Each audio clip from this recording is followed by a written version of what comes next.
أشهد أن لا إله إلا الله.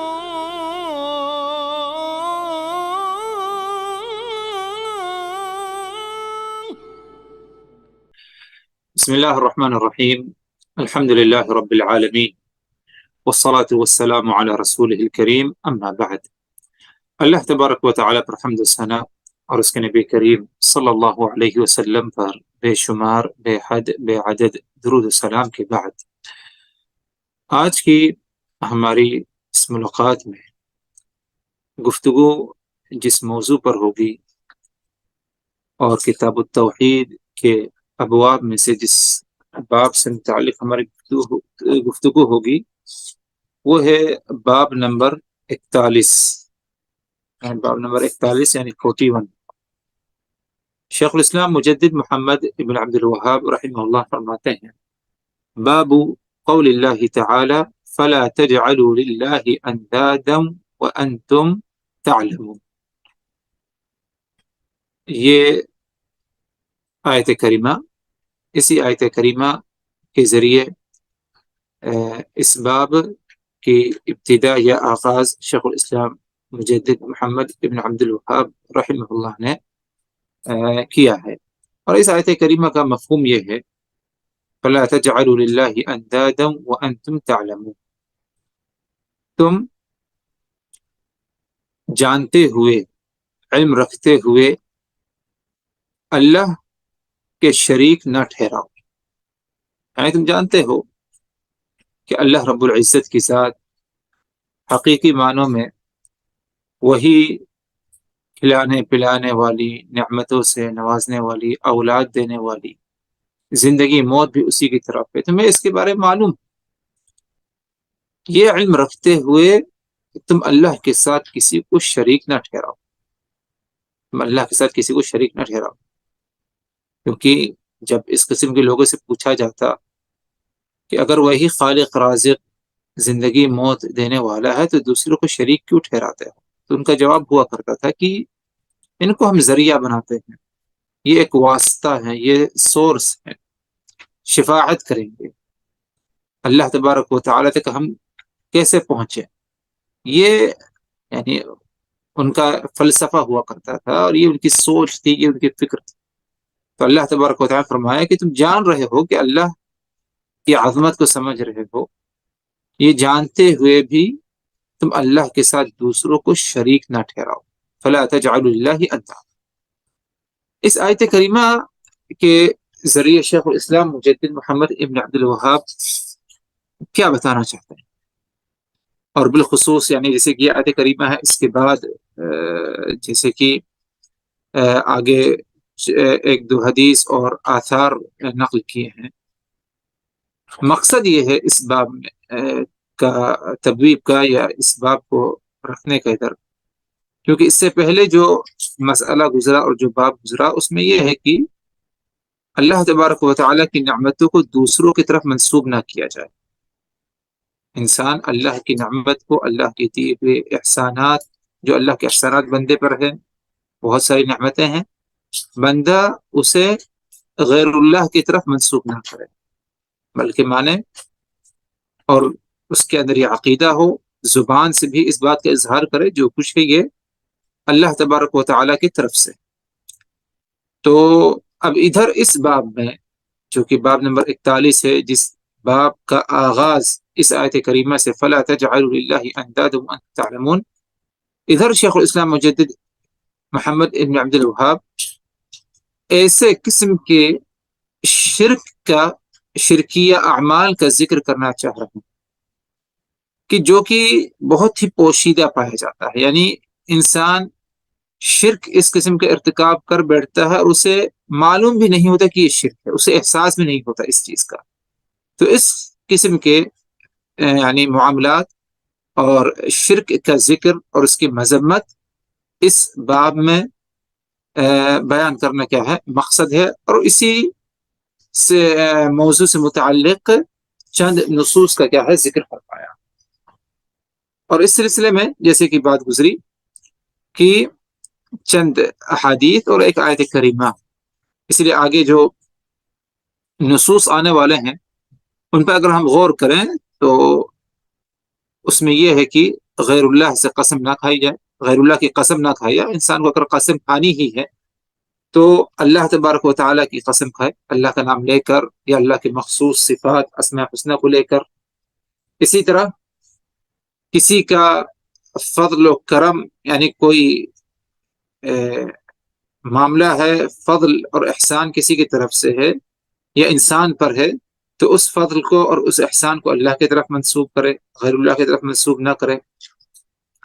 چاہت کا جہاں تک معاملہ ہے مشیت کا، جیسے کہ ہم کہتے ہیں کہ اللہ نے چاہا تو بارش ہوئی، مشیت یعنی چاہت کا جو معاملہ ہے یہ بھی اللہ تبارک و تعالیٰ کی طرف منسوب ہو، کسی اور کی چاہت انسان اس کا ذکر نہ کرے۔ اور انسان کو پناہ طلب کرنی ہے، یعنی مختلف قسم کے شر پائے جاتے ہیں، سب سے بڑا شر شیطان کا شر ہے، اسی طرح شیطان کے شر کے بعد اور بھی بہت قسم کے شر اور شرور دوسروں کی طرف سے شرارتیں پائی جاتی ہیں، تو انسان کو پناہ کی ضرورت ہے، کوئی اسے پناہ دے، اپنی حفاظت رکھے۔ تو شرور سے اور بلا و مصیبتوں سے، برے انجام سے، حادثات سے، مصیبتوں سے اگر انسان پناہ طلب کرے تو وہ صرف اللہ کی پناہ طلب کرے، کسی اور کی پناہ طلب نہ کرے۔ تو ان باتوں سے متعلق چند نصوص کا شیخ الاسلام مجد الدین محمد ابن عبد الوہاب نے کیا ہے ذکر فرمایا۔ آتے ہیں پہلی آیت کریمہ کی طرف۔ اللہ رب العزت نے فرمایا کہ فَلَا تَجْعَلُوا لِلَّهِ أَنْدَادًا وَأَنْتُمْ تَعْلَمُونَ۔ اور یہ آیت کریمہ سورہ البقرہ کی آیات میں سے ایک آیت ہے، اور اس آیت کریمہ کے ذریعے اللہ تبارک و تعالی نے اپنے ساتھ دوسروں کو شریک ٹھہرانے سے منع فرمایا۔ اور اگر ہم اس آیت سے قبل جو آیت گزری ہے، یا خاص طور پر یعنی اگر دیکھا جائے سورہ البقرہ میں ابتدا ہی میں اللہ تبارک و تعالی فرمایا کہ یا ایھا الناس اعبدوا ربکم الذی خلقکم والذین من قبلکم لعلکم تتقون، اے ایمان والو تم اپنے رب کی عبادت کرو۔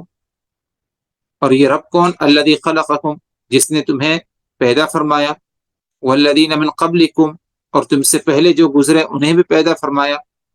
اور کس لیے اللہ نے پیدا فرمایا؟ لعلکم تتقون، تاکہ تم تقوی پرہیزگاری تمہارے اندر کیا ہے پائی جائے۔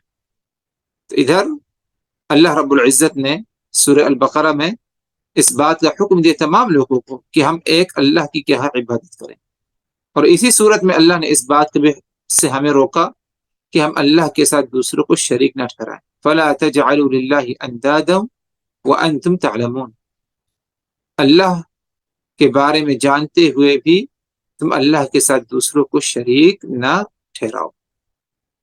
اور اللہ رب العزت کا معاملہ کیا ہے، کیسی ذات ہے، کیسی ہستی ہے، کیا قدرت و طاقت ہے، اس کے بارے میں بھی اللہ تبارک و تعالی اسی صورت میں ہمیں بتا دیا کہ الذی جعل لکم الارض فراشا والسماء بناء وانزل من السماء ماء فاخرج به من الثمرات رزقا۔ تم اللہ کی عبادت کرو، تقوی پرہیزگاری اختیار کرو۔ یہ کون ہے؟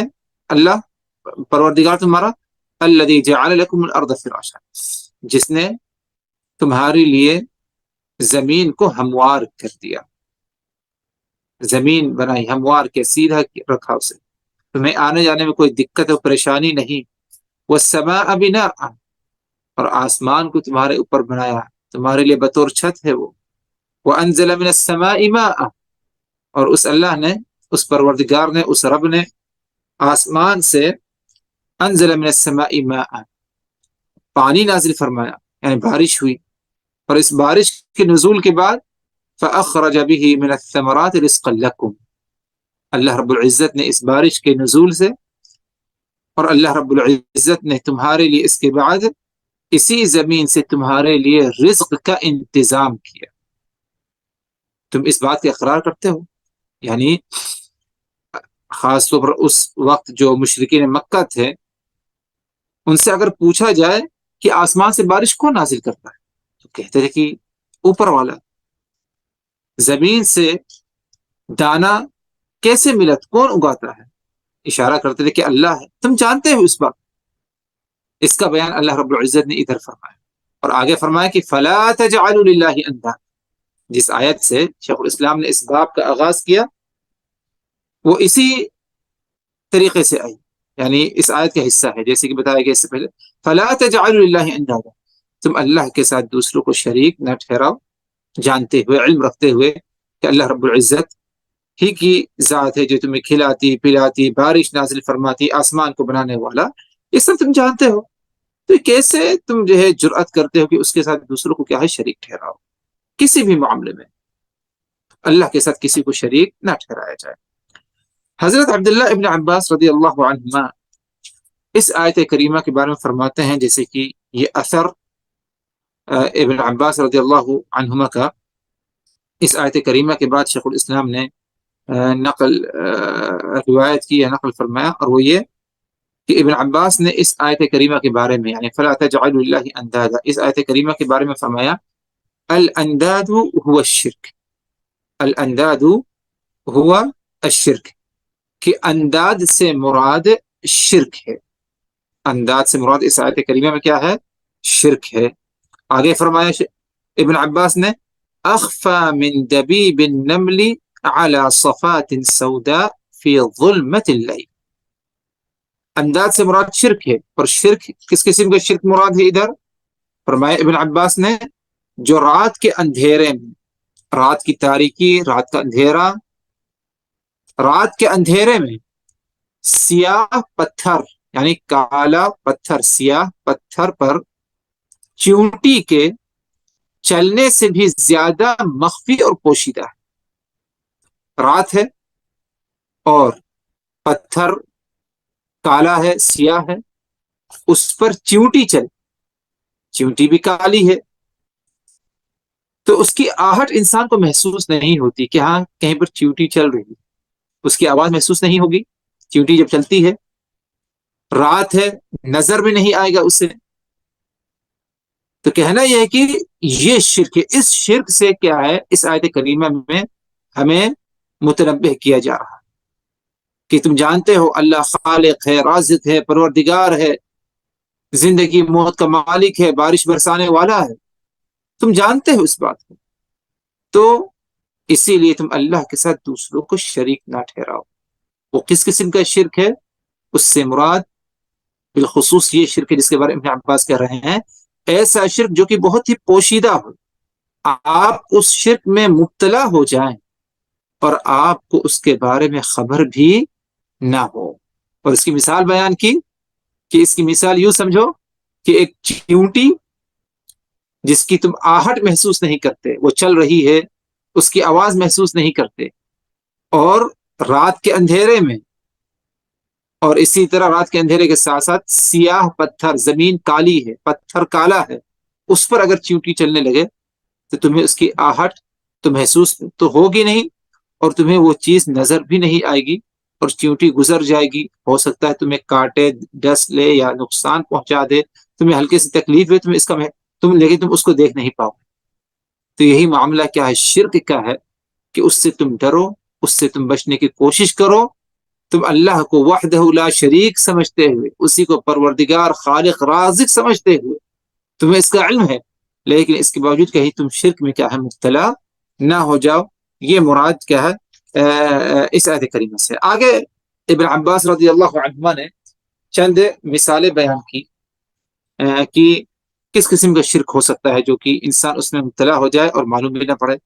فرماتے ہیں اس کی مثال اس طرح ہے کہ تم اپنی زبان سے کہو واللہ وحیاتک یا فلان وحیاتی، وتقول لولا کلیبۃ هذا لأتانا اللصوص ولولا البط في الدار لأتى اللصوص، وقول الرجل لصاحبه ما شاء الله وشئت، وقول الرجل لولا الله وفلان لا تجعل فيها فلانا، هذا كله به شرك، رواہ ابن ابی حاتم۔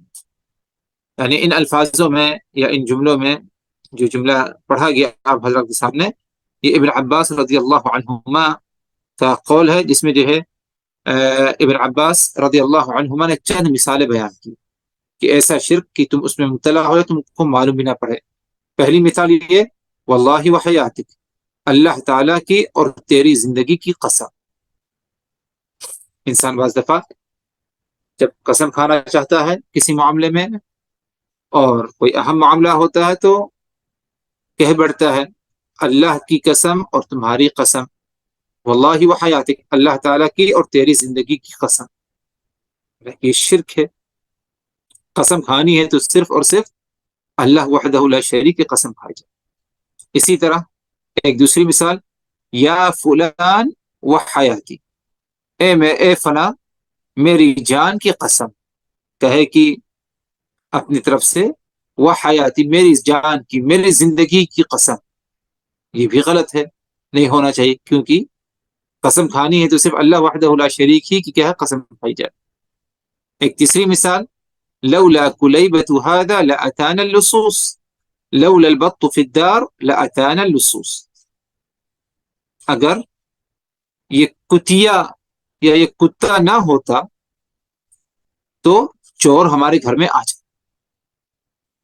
یعنی یہ بات تو انسان کہہ بیٹھتا ہے کبھی کبھار اور اس پر غور بھی نہیں کرتا کہ اگر کتا نہ ہوتا تو چور ہمارے گھر میں داخل ہو جاتا. کیونکہ کتے نے کیا ہے ہمیں آگاہ کیا، آواز لگایا اس نے، اور اس آواز سے جو ہے ہمیں محسوس ہو کہ شاید کوئی ہمارے گھر میں رات کو داخل ہو رہا ہے. تو ہم نے ادھر یہ نہیں سوچا کہ اللہ نے ہمیں چور کی شر سے محفوظ رکھا، بلکہ ہم نے اس بات کو کتے کی طرف کیا ہے منسوب کر دیا. انسان اس طرح کہہ کر جو ہے شرک میں مبتلا ہو جاتا ہے. یا یوں کہے کہ لولا البط فی الدار لاتانا اللصوص، اگر گھر میں بطخ نہ ہوتا تو ہمیں گھر میں کیا ہے چور آ جاتا تھا. ایک اور مثال بیان کی، ما شاء اللہ وشئت، وہی ہوگا جو اللہ چاہے گا اور تم چاہو. وہی ہوگا جو اللہ چاہے گا اور تم چاہو گے. یعنی اگر ہم نے یہ بات کہی جو اللہ چاہے گا اور جو تم چاہو گے وہی ہوگا، تو گویا کہ آپ نے اس شخص کو اللہ کے مساوی، اللہ کے برابر کر دیا کہ جو اللہ چاہے گا اور جو تم چاہو گے، تو ادھر آپ نے اس شخص کو اللہ کے کیا ہے مساوی کر دیا.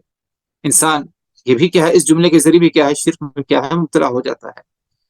یا یوں کہے کہ لولا اللہ و فلان، اگر اللہ نہ ہوتا اور فلاں نہ ہوتا تو ہم فلاں مصیبت میں پڑ جاتے. انسان بعض دفعہ یہ باتیں بھی کہہ سکتا ہے، کہہ دیتا ہے. یہ سب جو ہے ایسی قسم کے شرک ہیں کہ انسان ان میں مبتلا ہو جاتا ہے اور اسے کیا اس کی خبر بھی نہیں ہوتی، حالانکہ جانتا ہے کہ اللہ وحدہ لا شریک ہے اور وہی خالق و رازق پروردگار، وہی صرف عبادت کے لائق ہے. لیکن اس کے باوجود انسان بعض دفعہ کیا ہے اس طرح کیا ہے شرک میں کیا ہے اس قسم کی باتیں کہہ کر شرک میں کیا ہے مبتلا ہو جاتا ہے. اسی لیے ابن عباس نے کیا کہا کہ یہ جو جملے ہیں یا اس قسم کے جو شرک ہیں یہ بالکل پوشیدہ مخفی ہے. انسان مبتلا ہو جاتا ہے، اسے اس کے بارے میں بعض دفعہ کا احساس بھی نہیں ہوتا. اور اس مثال پر غور کریے گا، کیا فرمایا ابن عباس نے کہ جس طرح ایک چیونٹی جو رات کی تاریکی، رات کے اندھیرے میں ایک کالے پتھر کے اوپر چلے، اس کی تمہیں کیا ہے آہٹ محسوس نہیں ہوگی، آواز سنائی نہیں دے گی، اور تمہیں وہ چیونٹی نظر بھی نہیں آئے، اور وہ چیونٹی اپنا سفر بھی مکمل کر لے گی، آگے بڑھ جائے. یہی معاملہ کیا ہے اس قسم کے شرک کا ہے کہ انسان اس میں مبتلا ہو جاتا ہے اور اسے اس کی کیا ہے خبر بھی نہیں ہوتی ہے. اللہ رب العزت مجھ کو اور آپ تمام لوگوں کو، ہم میں سے ہر ایک کو، یعنی شرک اکبر، شرک اصغر اور اسی طرح مخفی قسم کا جو پوشیدہ قسم کا شرک ہے جس میں انسان مبتلا ہو جاتا ہے اسے معلوم بھی نہیں پڑتا، اللہ تعالی ہم سب کو کیا ہے اس سے کیا ہے بچائے اور محفوظ رکھے. آگے بڑھتے ہیں. ایک اور حدیث یا ایک اثر، حدیث سمجھیے، جو حضرت عمر ابن الخطاب رضی اللہ عنہما سے روایت ہے. فرماتے ہیں کہ رسول اللہ صلی اللہ علیہ وسلم نے فرمایا، یہ کتاب میں اگر آپ دیکھیں تو شاید آپ لوگوں کے پاس جو متن ہو اس میں عمر ابن الخطاب لکھا ہے، یعنی روایت انہوں نے کیا ہے، لیکن صحیح بات یہ ہے کہ یہ روایت عمر ابن الخطاب سے نہیں ہے بلکہ عبداللہ ابن عمر سے. عبداللہ ابن عمر سے یہ حدیث مروی ہے.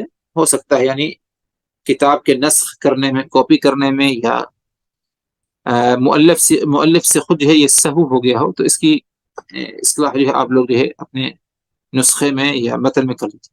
اس حدیث کے راوی عبداللہ ابن عمر ہے، نہ کہ عمر بن خطاب. فرماتے ہیں ابن عمر کہ رسول اللہ صلی اللہ علیہ وسلم نے فرمایا من حلف بغیر اللہ فقد کفر او اشرک، رواہ الترمذی وحسنہ وصححہ الحاکم.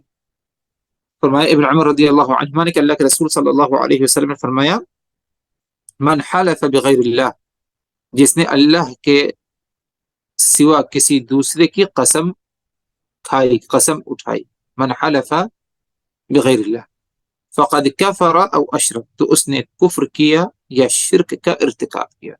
اس نے کفر کیا یا شرک کا ارتکاب کیا. اور ادھر اگر دیکھا جائے اس نے کفر کیا یا شرک کیا تو یہ راوی کی طرف سے شک ہے. اللہ کے رسول صلی اللہ علیہ وسلم نے ان دونوں میں سے کوئی ایک بات کہی، لیکن جو حدیث کے راوی ہیں ان سے کیا ہے یہ شک ہوا. اور بعض روایات سے یہ ظاہر ہوتا ہے کہ رسول اللہ صلی اللہ علیہ وسلم نے یہ فرمایا تھا کہ من حلف بغیر اللہ فقد اشرک، کہ جس شخص نے اللہ کے علاوہ کسی اور کی قسم کھائی تو اس نے شرک کا ارتکاب کیا. بعض روایات سے یہ ظاہر ہوتا ہے کہ آپ نے شرک کا ذکر کیا، نہ کہ آپ نے کفر کا ذکر کیا. اس حدیث سے بھی یہ بات ثابت ہو رہی ہے کہ اللہ تبارک و تعالی کی ذات کے علاوہ کسی اور کا کے نام یا کسی اور کا سے کی قسم کھانا یہ کیا ہے؟ شرک ہے. آگے بڑھتے ہیں. ابن مسعود، عبداللہ ابن مسعود رضی اللہ عنہ فرماتے ہیں لأن احلف باللہ کاذبا احب الی من احلف بغیرہ صادقا. اللہ اکبر. فرماتے ہیں عبداللہ ابن مسعود رضی اللہ عنہما، یعنی غور کریے اس حدیث پر یا ابن مسعود کے اس قول پر کہ اللہ یعنی غیر اللہ کی قسم کھانا کتنا سنگین جرم ہے اور کتنا شدید قسم کا، خطرناک قسم کا گناہ ہے. کیونکہ ابن مسعود فرماتے ہیں کہ لأن احلف باللہ کاذبا، میں اللہ کے نام پر اللہ کی جھوٹی قسم کھانا. قسم کھانی ہے تو سچ ہو انسان، لیکن فرماتے ابن عباس غیر اللہ کی قسم کھانا کتنا بڑا جرم ہے، اس کے بارے میں بتانا چاہتے ہیں کہ میں اللہ کی جھوٹی قسم کھا لوں، یہ چیز مجھے زیادہ یعنی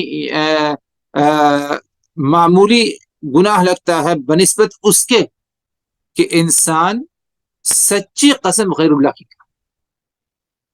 یعنی ایک انسان اللہ کے نام کی قسم کھاتا ہے اور وہ جھوٹی قسم، یہ گناہ ہے، اس میں کوئی شک و شبہ نہیں. ابن مسعود بھی کہتے ہیں کہ یہ گناہ ہے، لیکن دونوں میں اگر مقارنہ کیا جائے، کمپیئر کیا جائے کہ اللہ کی جھوٹی قسم کھانا اور غیر اللہ کی سچی قسم کھانا، دونوں میں سے کون شدید قسم کا گناہ ہے؟ عبداللہ ابن مسعود اسی بات کو بتانا چاہتے ہیں کہ لأن احلف باللہ کاذبا احب الی من احلف بغیرہ صادقا، میں اللہ کے نام کی جھوٹی قسم کھاؤں، میں اللہ کے نام کی جھوٹی قسم کھاؤں، یہ میرے نزدیک زیادہ بہتر ہے کہ میں غیر اللہ کی سچی قسم جو ہے کھاؤں. میرے نزدیک غیر اللہ کی سچی قسم اٹھانے کی بنسبت اللہ تعالی کی جھوٹی قسم اٹھانا یہ زیادہ کیا ہے؟ بہتر ہے. تو غور کیا جا سکتا ہے یعنی غیر اللہ کی قسم کھانا کتنا بڑا گناہ اور کتنا بڑا جرم ہو سکتا ہے. اسی کی یعنی سنگینی اور جرم بتانے کے لیے ابن مسعود رضی اللہ عنہ نے کیا ہے اس بات کا بیان فرمایا. آگے بڑھتے ہیں. حضرت حذیفہ ابن الیمان، ہو سکتا ہے ذہن میں یہ بات آئے کسی کی، ابن مسعود نے جو یہ مقارنہ کیا اور کمپیئر کیا دونوں قسم کی قسم، کیوں جو ہے یعنی جھوٹی قسم اٹھانا یعنی اللہ تبارک و تعالی اسے زیادہ بہتر سمجھا کہ انسان غیر اللہ کی سچی قسم کھائے. کیا وجہ ہو سکتی ہے؟ شیخ الاسلام ابن تیمیہ رحمہ اللہ اس کی وضاحت کرتے ہیں اور فرماتے ہیں کہ اللہ تبارک و تعالی کی جھوٹی قسم کھانا یہ گناہ ہے، کبیرہ گناہ، لیکن شرک نہیں۔ ہاں، اگر انسان غیر اللہ کی قسم کھائے، سچی قسم کھائے، تو یہ شرک ہو جائے، اور بعض دفعہ انسان یعنی شرک اکبر میں مبتلا ہو کر توحید سے بری ہو جائے۔ تو اس لیے کیا اگر دیکھا جائے تو ابن مسعود رضی اللہ عنہما نے کیا ہے اس بات کو کیا ہے بیان فرمایا۔ آگے بڑھتے ہیں، حضرت حذیفہ ابن الیمان روایت کرتے ہیں، جیسے کہ سنن ابی داود کی روایت کی، رسول اللہ صلی اللہ علیہ وسلم نے فرمایا لا تقولوا ما شاء اللہ وشاء فلان ولكن قولوا ما شاء اللہ ثم شاء فلان۔ تم یوں نہ کہو کہ جو اللہ تعالی چاہے گا اور فلاں انسان چاہے گا وہی ہوگا، ایسے نہ کہو، بلکہ تم یوں کہو کہ وہی ہوگا جو اللہ تعالی چاہے اور پھر جو فلاں چاہے۔ دونوں میں فرق ہے۔ اگر انسان یہ کہے کہ وہی ہوگا جو اللہ چاہے گا اور تم چاہو گے، تو آپ نے اس شخص کو اللہ کے مساوی کر دیا، برابر کر دیا۔ لیکن اگر آپ یہ بات کہیں کہ وہی ہوگا جو اللہ چاہے گا اور پھر اللہ کے بعد جو تم چاہو گے وہی، تو ادھر اللہ کی ذات کو انسان نے مقدم کیا اور غیر اللہ کو، اس انسان کو ترتیب میں کیا ہے انسان نے کیا ہے اللہ کے بعد کیا ہے اس سے کیا ہے۔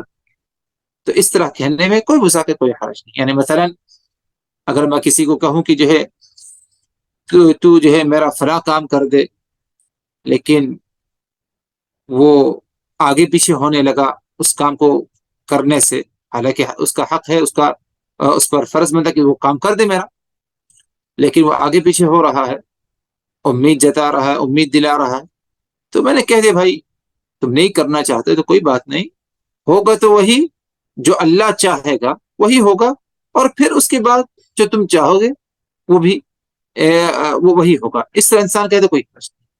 ہاں، اگر میں نے اس موقع پر یہ کہہ دیا کہ جو اللہ چاہے گا اور جو تم چاہو گے وہ ہوگا، تو یہ کیا ہے شرک کا ایک حصہ سمجھا جائے گا، کہ ادھر انسان نے کیا ہے اس شخص کو اللہ کے مساوی، اللہ کے جو ہے برابر ظاہر کیا۔ تو حضرت حذیفہ ابن الیمان فرماتے ہیں لا تقولوا ما شاء اللہ وشاء فلان، تم یہ نہ کہو کہ جو اللہ چاہے گا اور جو فلاں چاہے گا وہی ہوگا، ایسا نہ کہو، بلکہ یوں کہو کہ ما شاء اللہ ثم شاء فلان، کہ وہی ہوگا جو اللہ چاہے گا اور پھر اس کے بعد جو فلاں انسان چاہے گا وہی کیا ہے ہوگا۔